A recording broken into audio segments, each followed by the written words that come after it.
உங்கள் வியாபாரத்தை வளர்த்திடுங்கள் சொத்து மீதான லோனுடன். இன்றைய டவுன்லோட் செய்வீர் Equitas பேங்கின் selfie loans app.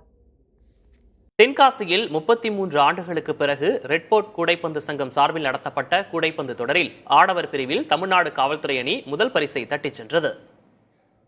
Tenkasi மாவட்டம் செங்கோட்டையில் 1971ஆம் ஆண்டு மாணவர்களால் ரெட்போர்ட் கூடைப்பந்தாட்ட கழகம் தொடங்கப்பட்டது. இச்சங்கம் சார்பில் மாவட்ட மாநில அளவிலான போட்டிகள் நடத்தப்பட்டு வந்தன. ஆனால் அதன் பிறகு பல்வேறு காரணங்களால் போட்டிகள் நடத்தப்படாமல் நின்று போன நிலையில் அச்சங்கத்தைச் சேர்ந்தவர்கள் மீண்டும் ஒரு தொடரை நடத்தியுள்ளனர்.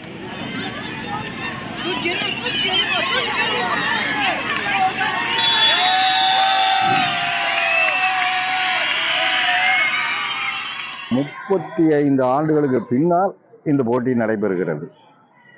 முதலில் இங்கே விளையாடியவர்கள் திரு பாலசுப்ரமணியம் அவர்களுடைய பயிற்சியில் முதல் டீம் இங்கே உருவாகியது. அதன் பின்பு பல நிகழ்ச்சிகள், பல ஆண்டுகள், இங்கே கிட்டத்தட்ட ஒரு 6 ஆண்டுகள் வரை நாங்கள் இந்த கூடைப்பந்து போட்டியை நாங்கள் மட்கோட்டிலே நாங்கள் ஆரம்பித்தோம்.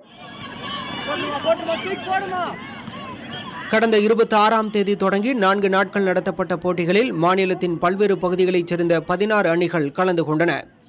இதில் தமிழ்நாடு காவல்துறை அணி வெற்றி பெற்று கோப்பையை கைப்பற்றியது. மகளிர் பிரிவில் சேலம் அணியினர் முதல் பரிசை தட்டிச் சென்றனர். முதலில் மண் மைதானத்தில் போட்டிகள் நடத்தப்பட்டதாகவும் தற்போது சிமெண்ட் தளத்தில் போட்டிகள் நடத்தப்படுவதாகவும் நிகழ்ச்சி ஏற்பாட்டாளர்கள் தெரிவித்தனர். பல ஆண்டுகளாக விளையாண்டு கொண்டிருந்தோம். அதில் நாங்கள் 4-5 முறை மாவட்ட அளவில் மற்றும் சதர்ன் டிஸ்ட்ரிக்ட் அளவில் டோர்னமெண்ட் நடத்தியிருக்கிறோம்.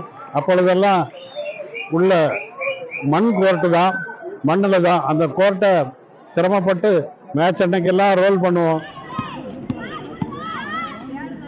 இச்சங்கம் சார்பில் நடத்தப்பட்ட போட்டிகளில் விளையாடி அரசு துறைகளில் பலர் வேலைவாய்ப்பு பெற்றுள்ளனர் என பெருமிதம் தெரிவிக்கின்றனர் முன்னாள் வீரர்கள். விட்டு போன விளையாட்டை மறுபடி நடத்தணுங்கிற ஒரே எண்ணத்தில் ரெட்ஃபோர்ட் பாஸ்கெட்பால் கிளப்பு, ரோட்டரி சங்கங்கள், ஸ்கூலோடைய முன்னாள் மாணவர் சங்கம் எல்லாமே சேர்ந்து இதை நடத்துகிறோம். இதோட முக்கிய காரணம் என்னன்னா, இன்றைய சமுதாயத்தை விளையாட்டின் பக்கம் இருக்கணும். ஏன்னா எங்களுடைய கிளப்ல விளையாடி அரசு பணிகளை சேர்ந்தவங்கள ஏகப்பட்ட பேர். நீண்ட நாட்களாக தங்கள் பகுதி இளைஞர்களுக்கு பயிற்சி அளித்து வந்த சேக் அலிக்கு விருது வழங்கி கௌரவிக்கப்பட்டது.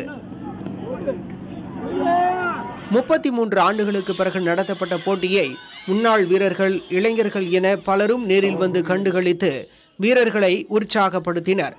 புதிய தலைமுறைக்காக செய்தியாளர் சுந்தர மகேஷ். உங்கள் வியாபாரத்தை வளர்த்திடுங்கள் சொத்து மீதான லோனுடன். இன்றைய டவுன்லோட் செய்வீர் ஈக்விட்டாஸ் பேங்கின் செல்ஃபி லோன்ஸ் ஆப்.